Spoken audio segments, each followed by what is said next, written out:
वो दास्तान है जो सदियों बाद भी लोगों की ज़ुबान पर रहती है और एक दिन अमर हो जाती है। किरदार चले जाते हैं लेकिन प्यार की कहानियाँ उनके बाद भी ज़िंदा रहती हैं। मोहब्बत में सरहदें, मज़हब, जातियाँ सब बौने हो जाते हैं। बचपन से लेकर आज तक हमने कई मोहब्बत की कहानियाँ सुनी हैं और उन्हें पर्दों पर भी देखा है। लेकिन जितनी शिद्दत से मोहब्बत का आगाज़ होता है, उतनी ही बेबसी से उसे अंजाम तक पहुँचाया जाता है। कहते हैं इश्क अपने आखिरी मुकाम तक आते आते लड़खड़ा जाता है और अपनी मंजिल तक नहीं पहुँच पाता। ऐसी ही कुछ कहानी है अमृता प्रीतम और साहिल लुधियानवी की। ऐसे इश्क के बारे में मशहूर शायर साहिल लुधियानवी लिखते हैं, वो अफसाना जिसे अंजाम तक लाना ना हो मुमकिन, उसे एक खूबसूरत मोड़ देकर छोड़ना अच्छा है। जिस अधूरी मोहब्बत की मिसाल वो दे रहे हैं, दरअसल वो उनकी ही अपनी मोहब्बत है। उनकी मोहब्बत थी मशहूर लेखिका अमृता प्रीतम। साहिल और अमृता की मोहब्बत जुनूनी थी, हर पाबंदी से दूर और ज़माने से अलहदा। उनकी मोहब्बत अधूरे इश्क की वो दास्तान है जिसकी मिसाल दोबारा नहीं मिलती। दोनों के इश्क में चाय का झूठा कप, जलती सिगरेट के कुछ टुकड़े, कुछ किस्से कहानियाँ और ढेर सारे खतूत उनकी बेशुमार दौलत हैं। दोनों की कहानी आज से 73 साल पहले 1944 में हुई। उस ज़माने के तेज़ी से उभरते शायर साहिल लुधियानवी और मशहूर लेखिका अमृता प्रीतम की मुलाकात लाहौर और अमृतसर के बीच के छोटे से शहर प्रीतनगर में हुई थी। ये भी इत्तेफाक ही था कि दोनों के बीच की प्यार की शुरुआत भी ऐसी जगह हुई जिसका नाम प्रीतनगर यानी प्यार की नगरी था। अमृता की प्रीतम से शादी पहले ही हो चुकी थी। अमृता और प्रीतम की शादी बचपन में ही तय हो चुकी थी, लेकिन अमृता अपने वैवाहिक जीवन से खुश नहीं थी।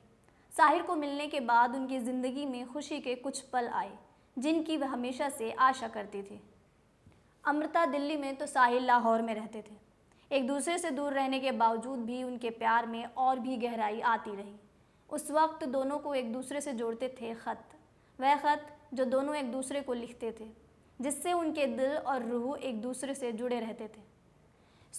इश्क को कागज़ पर उकेरा जाता रहा, कभी स्याह कभी सुर्ख। प्यार के पैगामों ने दिल्ली से लाहौर की दूरी को एक पल में कम कर दिया। साहिल और अमृता कई दिनों तक लाहौर में रहे, फिर मुल्क के बंटवारे ने दोनों को अलग कर दिया। अमृता अपने पति के साथ दिल्ली आ गई और साहिल मुंबई में रहने लगे। अमृता साहिल पर इस कदर फिदा थी कि वह अपनी शादी तोड़ने को भी तैयार थी। उन्होंने ऐसा किया भी। अपने लेखन को भी वह साहिल के लिए त्यागने के लिए तैयार थी। लेकिन साहिल अमृता से शादी करने के लिए खुद को कभी तैयार ही नहीं कर पाए। अपने शेरों में अक्सर अमृता के लिए इश्क जाहिर करने वाले साहिल सामाजिक विडंबना के चलते खुलकर कभी उनके रिश्तों पर कुछ नहीं बोले। आखिर में दोनों के रिश्तों में दरार तब आई जब साहिल का दिल सुधा मल्होत्रा पर फिदा हो गया। साहिल औरतों के साथ स्थायी रिश्ते में बंधने से डरते थे। इसकी सबसे बड़ी वजह उनकी ज़िंदगी में माँ की बहुत ज़्यादा अहमियत थी। साहिल अपनी माँ से बहुत प्यार करते थे, उनका बहुत सम्मान करते थे। इसी वजह से वो किसी और औरत को ज़्यादा तवज्जो नहीं दे पाते थे। माँ के बाद अमृता ही वो इकलौती औरत थी जिन्हें साहिल की इतनी तवज्जो हासिल हुई थी। हालांकि साहिल और अमृता के इश्क का खात्मा साहिल के सुधा मल्होत्रा की तरफ झुकाव से हुआ, मगर वो कभी अमृता को दिल से निकाल नहीं पाए। साहिल और अमृता की मोहब्बत वो अफसाना रही जो खूबसूरत अंजाम तक नहीं पहुंच सकी, मगर ये इश्क एकदम अलहदा था, इससे इनकार नहीं किया जा सकता। अपने दौर में साहिल और अमृता ने जैसा प्यार किया उसे समाज में पाप माना जाता था, मगर ये रिश्ता बेहद पाक था जिसे ख़तों और खामोशी के ज़रिए दोनों ने बड़ी खूबसूरती से निभाया। इसी के साथ हम आपसे विदा लेते हैं। हम फिर मिलेंगे नई कहानियों और किस्सों के साथ।